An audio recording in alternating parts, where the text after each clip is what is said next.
Okay, so before I start this, I need to say two things. First, I just want to thank everyone for the support on my original Mario 64 video. I didn't know you guys were gonna like it as much as you did. But secondly, there were some things I didn't like from it. The rating system, for example, a out of 10 score wasn't really my thing, and I didn't really know how it would work around it, so it's now been changed to an out of 5 score.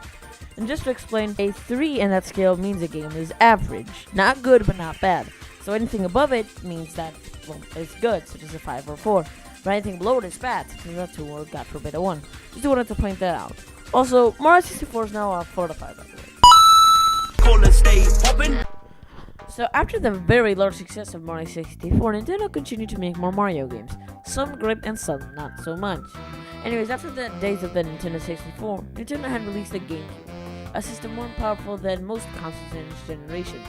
One of the titles that would be released for the system was a similar but still unique follow-up to Mario 64. And on the 26th of August 2002, Super Mario Sunshine came out for the platform.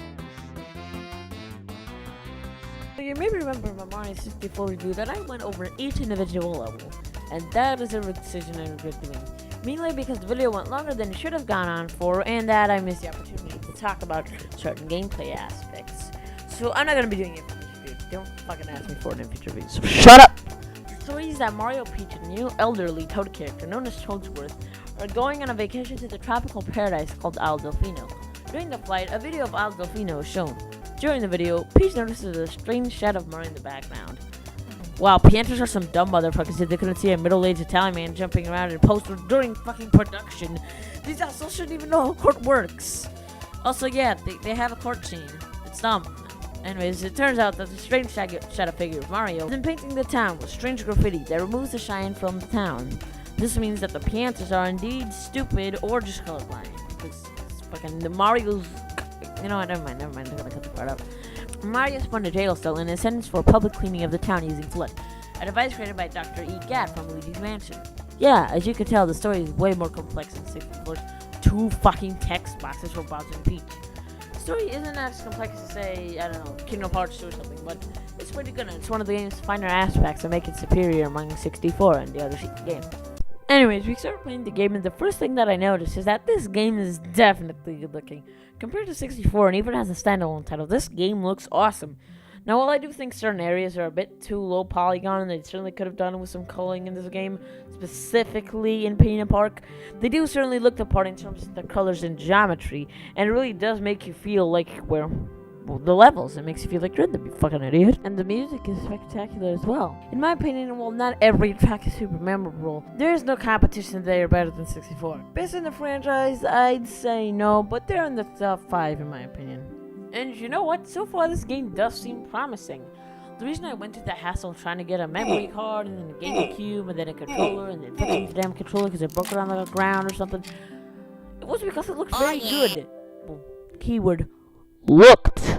I didn't know if it would play as good as Galaxy or 64 DS. And so is it? Okay, let's talk about the good things about the gameplay first.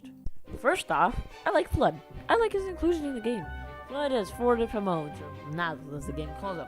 The spray nozzle, the hover nozzle, the rocket nozzle, and the modern sonic nozzle. The spray nozzle is very easy and almost satisfying to use at times. Spraying away all the paint in the areas is just fun, and I really like it. The hover nozzle is not very good in my opinion. See, with 64 and Galaxy, if you fucked up a jump, you could do a kick jump or a spin to do a double jump. This helped as it was easy for you to land on certain platforms and save yourself from death. Sure, it couldn't cover much distance, but that's the reason it was there, so it could help you in case you fucked up. Now the hover nozzle is a different beast. Instead of an extra spring in Mario's step, which is the reason those 2 attacks existed, he can hover to cover long distances. The problem is, Mario Sunshine's levels are designed in the same vein as 64, meaning that if you fucked up a jump, instead of just pressing a simple button and going for it, not only do you have to swap out the triggers, but you also then have to hold down the button and move forwardly with the strange momentum of the hover nozzle. The hover nozzle's momentum is crappy and doesn't work well. Not only does it not feel satisfying, but it also doesn't cover much height. As for the other nozzles, they're actually pretty good. The rocket nozzle works very well when it's supposed to be used. Not only does it get you to high distances, but it's also fun to use. So Flood works for the most part. But what about the controls of this game? Well, the controls themselves work. They're responsive enough and they go well with the GameCube controller, but What doesn't work well with the controls are the physics. See, in a game like, say, Crash Team Racing, the physics complement the controls, thus making a good experience. Instead of everything so bouncy and such, the PlayStation controller and the weight and the rapidness of, well, when you press the buttons, help create a smooth control of your cart, which is why that game worked. Now, Mario Sunshine's Mario's physics have been altered from the 64. Mario has a much more quick, zippy feel to him now. Even his new belly dive can allow him to bounce really quickly. The problem is that Mario 64's physics were a bit more heavy and slow.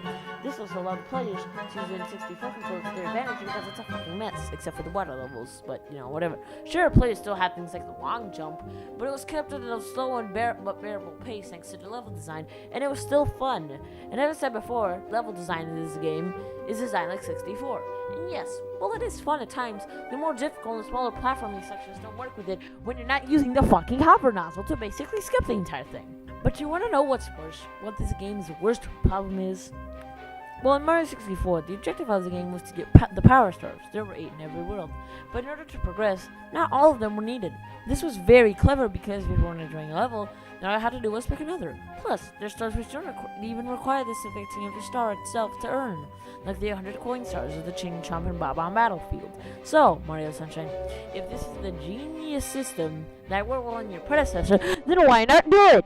Yep, you heard me right. They removed the star count goal from Mario 64, meaning that in order to progress, instead of doing missions the player prefers, they are stuck with an unpolished or cryptic or just a plain dumb shine. This also makes the overworld shines and blue coins pointless, because they carry no value except for 100%. So why are they there? In fact, where was the system implemented? To quote Reggie, if it's not fun, why bother?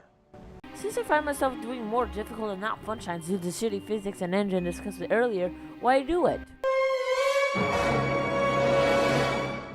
So first off, this game is obviously unpolished. I've said it before. But remember, this is Nintendo we're talking about. Their games may or may not be hard to break, but the amount you can break this game to is ridiculous. But it's broken, it's at. So what? Whatever. Who cares? Well, the stupid shine system I just discussed. I think that was made not to make people play the missions, but instead to extend game length. 64 had at least 15 worlds with 8 stars. Sunshine only has 8 worlds with 8 shines. But instead of delaying the game to make it better, or just getting rid of this dumb 7 shine crap game thing, they rushed it out. This also explains why the extra shines are here. And now don't get me wrong, these are fun to get, but there are no purpose to them. Yes, there will replay value in 64 and in this game too, but in 64 they served as a bit of a skip. But in Sunshine, they're here for no reason except to get the fucking stupid 100% bonus of a dumb picture at the end. That's just dumb. Not only that, but there's also a lot of good content in this game. Animations, there's bosses, there's characters. There are even supposedly codings that would for levels, or at least files that are empty for those levels, as well as the train ticket. This train ticket would have taken to a whole new hub world with a whole bunch of new missions. So I'll put up the names of the missions right there. And there's even hub world areas with different plazas, but who knows what they are? This all just a bunch of crazy stuff, man. Crazy. There's a whole lot of cut content in this game, and when I say a lot, I mean fucking a lot. The reason it's weird is because this is a fucking Mario game that's being rushed. The second one in the franchise. And people praise this game like crazy. I don't know how this got past everyone's head, but this is a huge attraction to the gameplay. Now don't get me wrong, Sunshine is fun. When it's a good Mario game, it excels in that aspect, and the story and presentation at the top of their game. Not only that, but the fun shine missions and the creativity of these levels are just great. But due to the rush design forcing me to play buggy, unpolished crap, then I don't really find it fun. I'm sorry. Just not my kind of thing. Super Mario Sunshine gets a 3 out of 5.